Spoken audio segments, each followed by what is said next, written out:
नमस्कार, मैं हूं Amod Shrivastava. Amazing thought, amazing message, amazing information की दिशा में आज एक कदम और आगे। आज के इस दो चिंतन का विषय है रिलेशनशिप और अटल मृत्यु। पहला चिंतन है रिलेशनशिप। किसी संबंध में आरंभ करने से पहले उसमें एक प्रकार का अद्भुत आकर्षण होता है। यदि आप आसानी से उसे प्राप्त कर लेते हैं तो आकर्षण समाप्त हो जाता है। यदि वैसी संबंध में प्राप्ति में आपको बहुत ज्यादा बाधा या बाधाएं उत्पन्न होती हैं तो उसके प्रति प्रेम का जन्म होता है। जब आप प्रेम का अनुभव करते हैं तो कुछ समय के पश्चात उसमें मांग उठती है, और जब आप मांगना शुरू करते हैं तो प्रेम घटते जाता है। मांग प्रेम को नष्ट कर देती है, आनंद उससे दूर हो जाता है। तो आप कहते हैं कि ओफ, मैंने यह संबंध बनाकर गलती कर दी। लेकिन कुछ समय बाद फिर उससे बाहर निकलने के लिए आप संघर्ष और पीड़ा से गुजरते रहते हैं। इससे बाहर निकलने के बाद आप एक अन्य संबंध में फिर से जुड़ जाते हैं और वही कहानी पुनः दोहराई जाती है। किसी भी संबंध को बनाए रखने में तीन बातें बेहद आवश्यक हैं। पहला है समुचित धारणा, दूसरा है समुचित अवलोकन और तीसरा है समुचित अभिव्यक्ति। अक्सर लोग कहते हैं कि कोई भी उन्हें नहीं समझता है, कोई भी मुझे नहीं समझता है। ऐसा कहने के बजाय आप कह सकते हैं कि मैं स्वयं को ठीक से व्यक्त नहीं कर पाता हूं। यदि आप एक स्पेनिश व्यक्ति से रूसी भाषा में बोलते हैं तो वह निश्चित रूप से नहीं समझेगा।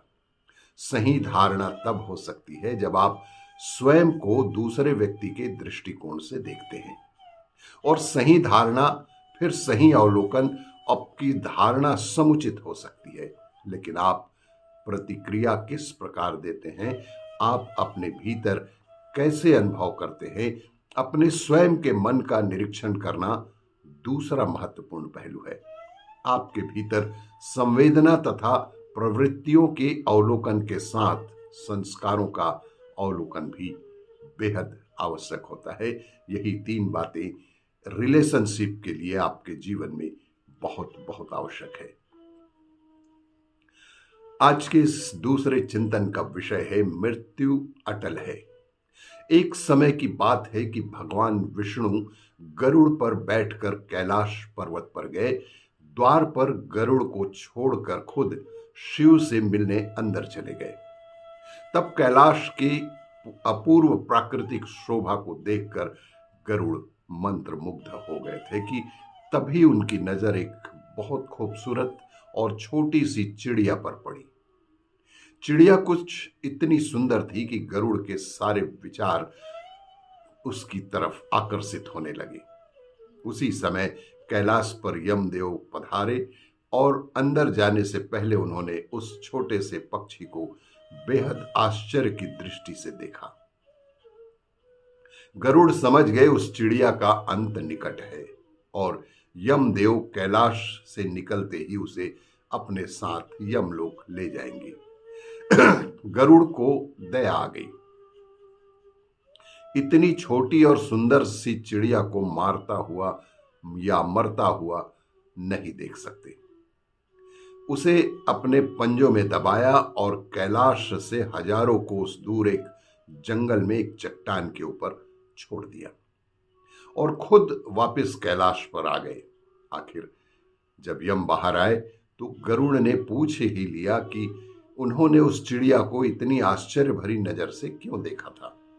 यमदेव बोले, गरुड़, जब मैं उस चिड़िया को यहां देखा तो मुझे ज्ञात हुआ कि वो चिड़िया कुछ ही पल बाद यहां से हजारों कोस दूर एक नाग के द्वारा खा ली जाएगी, और मैं सोच रहा था कि वो इतनी जल्दी इतनी दूर कैसे जाएगी।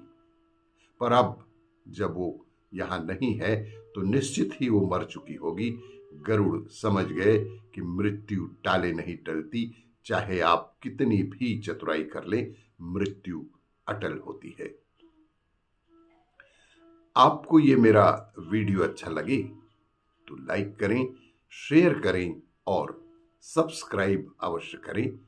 धन्यवाद।